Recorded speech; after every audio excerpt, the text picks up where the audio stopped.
तो केंद्रीय गृह मंत्री अमित शाह को आप सुन रहे थे, उन्होंने कहा कि नामांकन उन्होंने दाखिल किया और इसका वो स्वागत करते हैं। और इसी के साथ देखिए नीतीश कुमार जो है सीएम पद छोड़ेंगे। बिहार के सीएम वो है। 2025 में जो विधानसभा चुनाव हुआ उसमें सरकार बनी और नीतीश कुमार जिन्होंने 10वीं बार शपथ ली थी नवंबर 2025 में, और अब जो है सीएम पद वो छोड़ेंगे, जो कि राज्यसभा के लिए उन्होंने नामांकन दाखिल किया। जो आखिरी दिन था और अब उसको लेकर देखिए राजनीतिक गलियारों में चर्चा इस बात की हो रही है कि बिहार का अगला सीएम आखिर कौन होगा। चर्चा इस बात की हो रही है कि बीजेपी की तरफ से ही कोई चेहरा होगा जो सीएम की कुर्सी संभालेगा। तो ये देखिए बड़ी खबर हम आप तक पहुंचा रहे, तस्वीरें देखिए आपको लगातार दिखा रहे हैं। और नीतीश देखिए राज्यसभा जाएंगे और पटना गृह मंत्री पहुंचे और फूलों से स्वागत किया गया। तो ये अलग अलग तस्वीरें भी हम आपको दिखा रहे थे। तो फिलहाल ये जो टीवी स्क्रीन पर आप तस्वीरें देख रहे हैं नीतीश कुमार की तस्वीरें, जब नामांकन उनकी तरफ से दाखिल किया गया राज्यसभा के लिए और केंद्रीय गृह मंत्री अमित शाह इस दौरान उनके साथ मौजूद रहे। और ये 3 तस्वीरें देखिए नीतीश कुमार का नामांकन, उसके पहली तस्वीर हम आपको दिखा रहे हैं, वह नितिन नवीन ने भी पर्चा भरा है। उपेंद्र कुशवाहा का भी नामांकन यहां पर हुआ है। तो नीतीश कुमार के राज्यसभा जाने के मुद्दे पर हमारे सहयोगी शिवम ने बातचीत की है केंद्रीय मंत्री गिरिराज सिंह से। उन्होंने कहा कि नीतीश कुमार ने पहले भी इच्छा जताई थी, वे अपनी मर्जी से जा रहे हैं। गिरिराज सिंह इस वक्त हमारे साथ मौजूद हैं, उनसे बात करेंगे। अब मुख्यमंत्री ने भी एक्सपोस्ट कर जानकारी दे दी कि वो राज्यसभा जा रहे हैं। सर, ये अच्छी बात है। मुख्यमंत्री जी 3 साल पहले भी इच्छा जाहिर की थी, लेकिन आगे बिहार का चुनाव था, इसलिए फिर उसको शायद लोगों की बात मान ली होगी। अब उन्होंने अपनी इच्छा जाहिर की है और वो पोस्ट भी कर दिया। उन्हें कोई भेज नहीं सकता, क्योंकि वो बिहार के एनडीए के नेतृत्व करने वाले हैं और आगे भी जो सरकार बनेगी, जो मुख्यमंत्री बनेगा, वो नीतीश कुमार के नेतृत्व में ही बनेगा। पर विरोधी तो अब कह रहे हैं कि मैंडेट तो नीतीश कुमार के नाम पे मिला था। ये वही विरोधी है ना जो विधानसभा के अंदर मुख्यमंत्री को गाली दे रहे थे कि मानसिक इलाज कराएं। ये सब जो तेजस्वी एंड कंपनी है, चित भी मेरा पट भी मेरा। कल तक गाली भी नीतीश कुमार को यही दे रहे थे, बीमार बीमार बीमार, और आज ये भी कह रहे हैं। अब तो बिहार में सर पहली बार बीजेपी का मुख्यमंत्री होने जा रहा है कोई। ये मुझे नहीं मालूम कि कौन मुख्यमंत्री होगा, लेकिन जो भी होगा नीतीश कुमार के नेतृत्व में होगा। तो जो भी होगा नीतीश कुमार के नेतृत्व में होगा। तो अब बिहार के मुख्यमंत्री नीतीश कुमार आज दोपहर राज्यसभा के लिए विधानसभा में नामांकन करेंगे। शिवम, एनडीटीवी, पटना। इधर कांग्रेस सांसद अखिलेश सिंह का बीजेपी पर निशाना। जी हां, बीजेपी सहयोगियों के साथ ऐसा ही करती है और शिवसेना अकाली के साथ भी ऐसा ही किया, तो कांग्रेस ने ये कहा। और बता दें कांग्रेस सांसद अखिलेश सिंह जिन्होंने बीजेपी पर निशाना साधा, और निशाना साधते उन्होंने कहा कि बीजेपी सहयोगियों के साथ ऐसा ही करती है, शिवसेना अकाली के साथ भी ऐसा ही किया गया।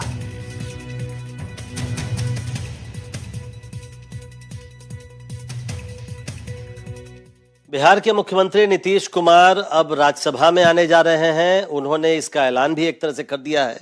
हमारे साथ हैं कांग्रेस के वरिष्ठ नेता और राज्यसभा सांसद अखिलेश प्रसाद सिंह। अखिलेश जी, कैसे देखते हैं आप, अब नीतीश कुमार राज्यसभा में आने जा रहे हैं, इसका मतलब वो मुख्यमंत्री की कुर्सी छोड़ेंगे? नहीं, नीतीश जी को शुभकामनाएं। राज्यसभा में आएंगे, अब यहाँ अपनी बात कहेंगे, बिहार की बात कहेंगे। लेकिन ये मोर और लेस तो सबको पता था कि ये होना है, और भारतीय जनता पार्टी चाहे शिवसेना हो, अकाली दल हो, जो भी उनके सहयोगी दल है, सबका के साथ यही करती है। तो आपको लगता है कि जो आप लोगों ने मुद्दा उठाया था चुनाव के पहले कि बीजेपी इनको मुख्यमंत्री नहीं बनाएगी, उसी का ये हिस्सा है? बिल्कुल, और क्या, तो इसमें कोई नई बात थोड़ी ही है। लेकिन ठीक है, नीतीश कुमार जी ने लंबे समय तक वहाँ काम किया, उसमें कोई ये नहीं है, और ये उनका अपना निर्णय है। उन्होंने एक पोस्ट किया, उसमें लिखा है कि उनकी इच्छा शुरू से थी कि वो बिहार विधानमंडल के दोनों सदनों के साथ साथ संसद के भी दोनों सदनों के सदस्य बने। आप यही कारण मानते हैं कि वो राज्यसभा आ रहे हैं या कुछ और कारण है? मैं तो अपना कारण पहले बोल चुका हूँ, अकाली दल और शिवसेना का, अदरवाइज मैं नाम नहीं लेता। लेकिन कह रहे हैं तो ठीक है, और राज्यसभा के सदस्य तो नहीं रहे हैं, बाकी तीनों हाउस के सदस्य थे, तो उनकी बात को काटना भी नहीं चाहिए। कहा जा रहा है कि बीजेपी का मुख्यमंत्री बनेगा जाहिर तौर पर, तो ये तो पहली बार बीजेपी का कोई मुख्यमंत्री बिहार में बनेगा, उसको आप कैसे? यहाँ पे कैसे व्यक्ति से ये सवाल कर रहे हैं जिसका न भारतीय जनता पार्टी में कोई ये है, न जेडीयू में है, न मैं 3 में हूँ, न 13 में हूँ। तो इसका निश्चित उत्तर तो आपको भारतीय जनता पार्टी और जेडीयू के लीडरशिप से मिलेगा। बहुत बहुत शुक्रिया। तो नीतीश कुमार के साथ वही हो रहा है जो अकाली दल और शिवसेना के साथ बीजेपी ने किया, यह कहना अखिलेश प्रसाद सिंह का, लेकिन उनका कहना है कि राज्यसभा में वो खुद भी सदस्य हैं तो आएंगे और राज्यसभा में नीतीश कुमार अपनी बात रखेंगे, ये देखना होगा। नई दिल्ली से अपने कैमरा पर्सन धर्मेंद्र झा के साथ प्रशांत, एनडीटीवी इंडिया। इधर तेजस्वी का भी बयान आया। उन्होंने कहा कि बीजेपी महाराष्ट्र मॉडल दोहरा रही है, मेरी भविष्यवाणी सही साबित हुई है। उन्होंने कहा कि बीजेपी ने नीतीश को हटाने का प्लान बनाया। तो देखिए, राज्यसभा की नामांकन नीतीश कुमार ने दाखिल किया, उसके बाद से लगातार जो है अलग अलग दलों से प्रतिक्रियाएं आ रही है और इसी कड़ी में तेजस्वी की तरफ से भी बयान आया है। हम इतना कहना चाहते हैं, जो हम लोगों के सामने जो समाचार आया, नीतीश जी ने भी पोस्ट किया है कि वो जो है सदन जाना चाहते हैं।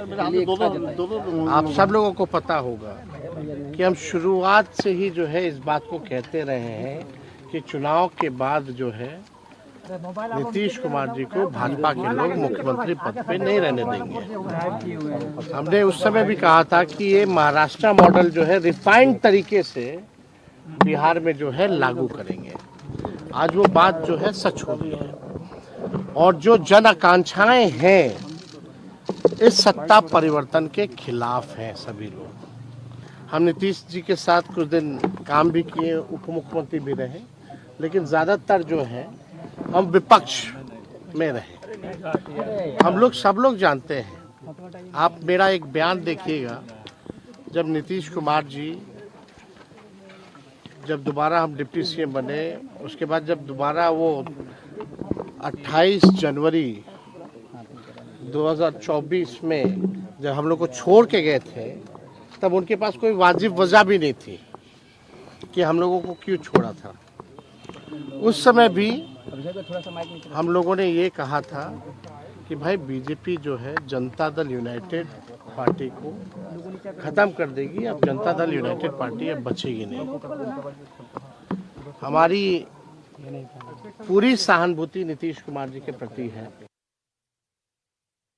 इधर पटना में जेडीयू दफ्तर में भारी हंगामा हुआ। जेडीयू कार्यकर्ताओं ने हंगामा किया है। बड़ी खबर आप तक पहुंचा रहे हैं। पटना से तस्वीरें आई जहां ये देखा गया कि जेडीयू का दफ्तर, भारी हंगामा वहां पर हुआ और जेडीयू कार्यकर्ताओं की तरफ से ये हंगामा किया गया।